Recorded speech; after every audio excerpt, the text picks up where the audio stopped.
வணக்கம் நண்பர்களே. கலைஞர் மகளிர் உரிமை தொகை பெண்களுக்கு முன்கூட்டியே ரூபாய் 5000 வரவு காரணம் என்ன பற்றி இந்த வீடியோவில் முழுவதும் பார்க்கலாம். அதற்கு முன்னாடி நம்ம சேனலை இதுவரைக்கும் சப்ஸ்கிரைப் பண்ணலனா சப்ஸ்கிரைப் பண்ணி வச்சுக்கோங்க. அப்படியே பக்கத்தில் உள்ள பெல் பட்டனை மறக்காம பிரஸ் பண்ணி வச்சுக்கோங்க. வாங்க வீடியோக்குள்ள போலாம். தமிழ்நாட்டில் கலைஞர் மகளிர் உரிமை தொகை திட்டம் பயனாளிகளாக உள்ள பெண்களுக்கு இன்று காலை எதிர்பாராத வகையில் ரூபாய் 5000 வங்கி கணக்கில் வரவு வைக்கப்பட்டதாக அறிவிக்கப்பட்டது. கணக்கை சரிபார்த்த பலர் இந்த தொகை எப்படி வந்தது என ஆச்சரியப்பட்ட நிலையில் பின்னர் இது அரசு சார்பான முன்கூட்டியே பணமாற்று என உறுதி செய்யப்பட்டது. மாநிலம் முழுவதும் சுமார் 1.31 கோடி பெண்களுக்கு இந்த தொகை வழங்கப்பட்டதாக கூறப்படுகிறது. இது தொடர்பாக ஸ்டாலின் வெளியிட்ட விளக்கத்தில் பிப்ரவரி, மார்ச், ஏப்ரல் மாதங்களுக்கான முன்பணமாக ரூபாய் 3000 மற்றும் கோடைகால சிறப்பு உதவியாக ரூபாய் 2000 சேர்த்து ஒரே தவணையாக வழங்கப்பட்டுள்ளதாக தெரிவித்துள்ளார்.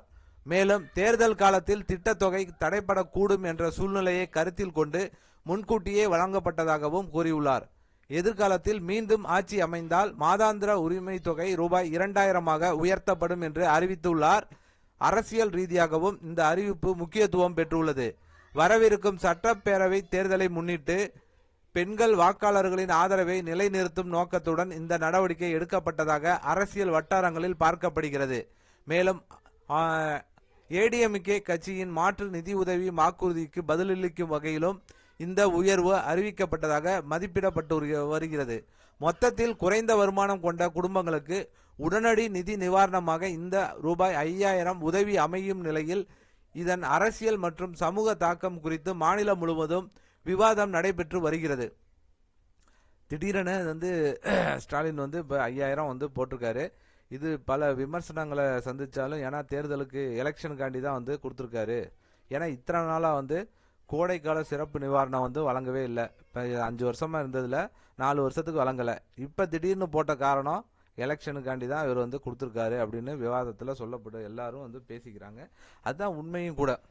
ஏன்னா கோடை காலத்துக்கு தர வேண்டிய அவசியம் இல்லை. எலெக்ஷன் கோடை காலத்தில் வர்றதுனால அவங்க இதை கொடுக்கறதா தான் எல்லாரும் சொல்கிறாங்க. ஸோ காரணமும் உண்மையும் அதுதான். யாரும் மறுக்க முடியாது.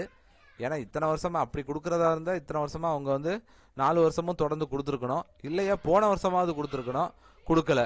ஸோ அப்படி இருக்கிறப்ப இதை எல்லாரும் எலெக்ஷனுக்கு தான் கொடுத்துருக்காங்க அப்படிங்கிறது கன்ஃபர்மேஷனாக எல்லாரும் சொல்கிறாங்க. காரணம் கேட்டால் முதலமைச்சர் தனி விளக்கத்தையும் அவர் கொடுத்துருக்காரு. கோடைக்கால நிவாரணமாக கொடுக்குறோம். ஏன்னா இது மகாராஷ்டிராவில் தடை செஞ்சாங்க. ஸோ அதனால தான் முன்கூட்டியே நாங்கள் கொடுத்துட்றோம் அப்படின்னு அவர் விளக்கமும் சொல்லியிருக்காங்க. ஸோ எப்படியோ மக்களுக்கு இது 5000 கிடைச்சிருக்கு. நம்ம பணம் இல்லைங்களா? நீங்கள் இன்கம் டேக்ஸ் கட்டுறீங்க. எல்லா பொருட்களுக்கும் வாங்குகிற பொருட்களுக்கு டேக்ஸ் கட்டி வாங்குறீங்க. ஸோ எல்லாமே உங்கள் பணம். ஸோ உங்கள் பணம் உங்களுக்கு சொத்து வரி கூட ஆயிருக்கு இல்லைங்களா? கரண்ட் பில்லு ஏறி இருக்கு. ஸோ இதெல்லாம் எல்லாமே ஏறி இருக்கு, விலை உயர்வு ஆயிருக்கு. ஸோ அதன் அடிப்படையில் அதெல்லாம் ரிட்டர்ன் உங்களுக்கே கிடைச்சிருக்கு. அவ்வளோதான். ஸோ கண்டிப்பாக இது ஒரு பயனுள்ள தகவலாக இருக்கும்னு நினைக்கிறேன். இந்த வீடியோ பிடித்திருந்தால் லைக் பண்ணுங்கள். இது பற்றின கமெண்ட்ஸுகளை 5000 வழங்கப்பட்ட கமெண்ட்ஸுகளை எதுக்கு வழங்கினாரு அப்படிங்கிறத கமெண்ட் செக்ஷனில் கமெண்ட் பண்ணுங்கள். கண்டிப்பாக இந்த வீடியோ உங்களுக்கு பிடித்திருக்கும்னு நினைக்கிறேன். வீடியோ பிடித்திருந்தால் லைக் பண்ணுங்கள், ஷேர் பண்ணுங்கள். மீண்டும் இது போன்று வேற ஒரு வீடியோவில் சந்திப்போம்.